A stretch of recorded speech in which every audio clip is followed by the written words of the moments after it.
হযরত ইব্রাহিম আলাইহিস সালাম তিনি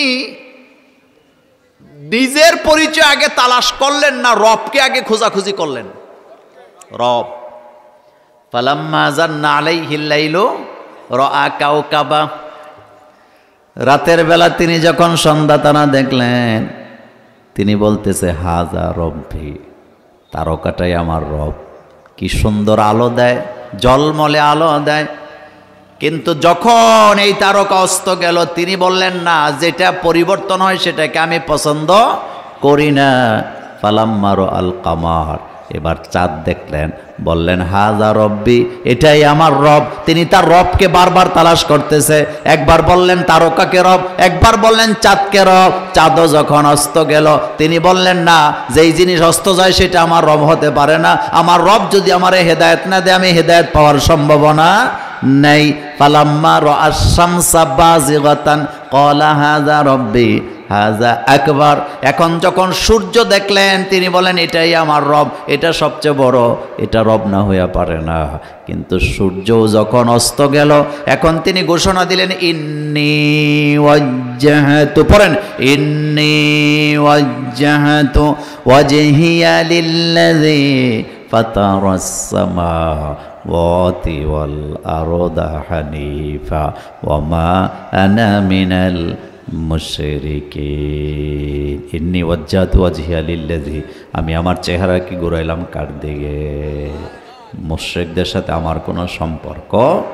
আমার কলেজার ভাইয়েরা, রব, প্রতিপালক, রিজিক দাতা কে? খানা কে দেয়? রিজিক কে দেয়?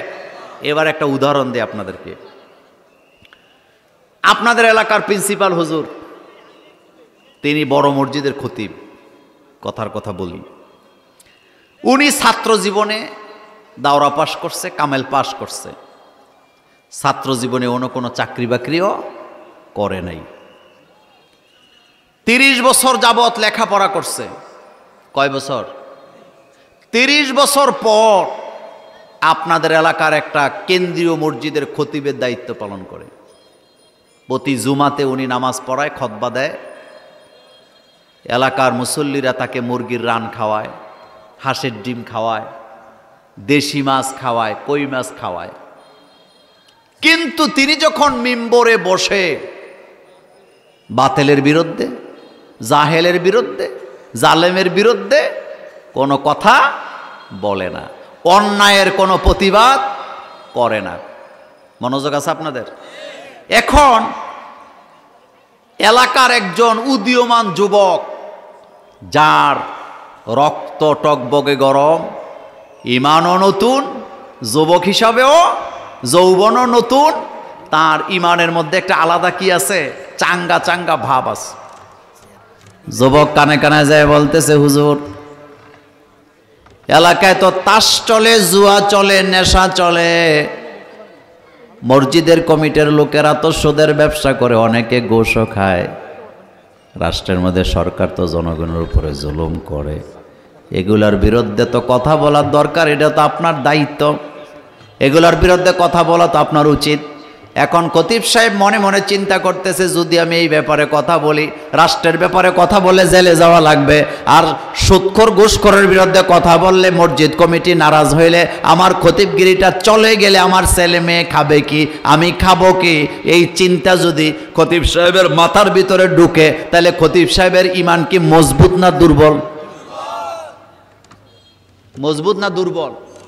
আচ্ছা, দুর্বল কিনা মজবুত সেটা পরে, এবার চিন্তা করেন তো, এই খতিব সাহেব যখন 30 বছর লেখাপড়ার জিন্দিগিতে ছিল, ছাত্র জীবন, উনি কি একবেলা না খাইয়া ছিল?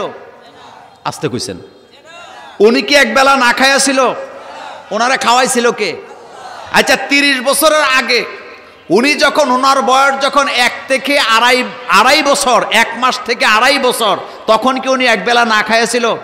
আচ্ছা, উনি যখন মায়ের পেটে ছিল তখনও কি উনি না খাইয়া ছিল?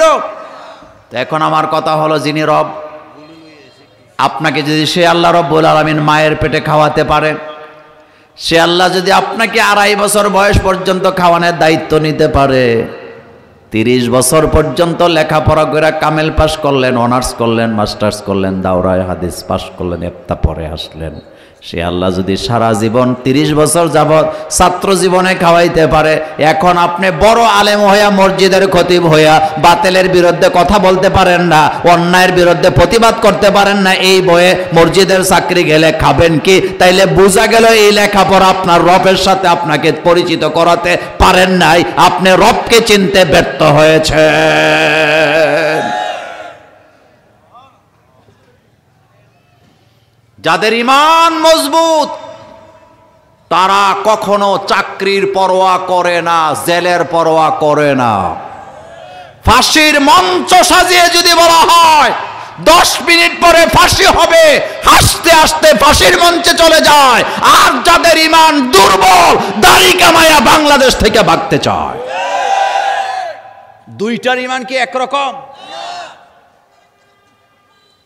গতকালকে তাফসির পড়তেছিলাম, হযরত ইব্রাহিম আলাইহিস সালামকে যখন আগুনে অগ্নিকুণ্ডে নিক্ষেপ করা হচ্ছিল, নমরুদ 2টা পিলার বানাইছে চড়াক গাছে লটকায়া, এক্ষুনি আগুনে ফালায়া দিবে, সব প্রস্তুত, আগুনের কাছে যাওয়া যায় না। তারা দনুকের সিস্টেমে একটা মেশিন আবিষ্কার করছে, চড়ক গাছ যেটাকে আপনারা বলেন, দূর থেকে স্পিডে ঘুরাবে, হঠাৎ করে ছেড়ে দিবে, ইব্রাহিম আলাইহিস সালাম উড়ে যায় আগুনের মধ্যে পড়বে, সব ফাইনাল। চড়ক গাছের উপরে চড়ায় হাত পা বেঁধে রাখছে। এমন সময় জিবরাইল আমিন এসে বললেন, ও ইব্রাহিম, আমার হাতটা ধরেন, আমি আপনাকে এই জায়গা থেকে নিরাপদ জায়গায় পৌঁছায় দেই। ইব্রাহিম আলাইহিস সালাম রাজি হয়েছিল। তিনি কি বলছেন? আল্লাহ বলে নাই, তিনি বলছেন, ও জিবরাইল, তুমি আসছো আমাকে সাহায্য করার জন্য, কিন্তু আমি যাকে রব মানি, আমার রব তো অন্ধ নয়, কানা নয়, আমার অবস্থার ব্যাপারে আমার চাইতে আমার রব আরো বেশি ভালো জানে। আমার রব আমাকে দেখছেন, আমাকে শুনছেন, সামি আল্লাহু লিমান হামিদা। আমার সব ব্যাপারে তিনি ওয়াকিফাল আছেন, তিনি আমাকে দেখছেন, তিনি আমাকে শুনছেন। আগুনে ফেলাইছে, আগুনে পড়ছে তাও ঠিক, কিন্তু উনি কি জ্বলে গেছে? আরো জোরে বলেন, জ্বলে গেছে নাকি? কি অসাধারণ কথা! আল্লাহ পাক আগুনকে নোটিশ করছে, ও আগুন, ইয়া নার, হে আগুন, বারদান, শান্তিময় হয়ে যাও, ঠান্ডা হয়ে যাও, নরমাল হয়ে যাও, তাপ শক্তি তুমি বন্ধ করে দাও।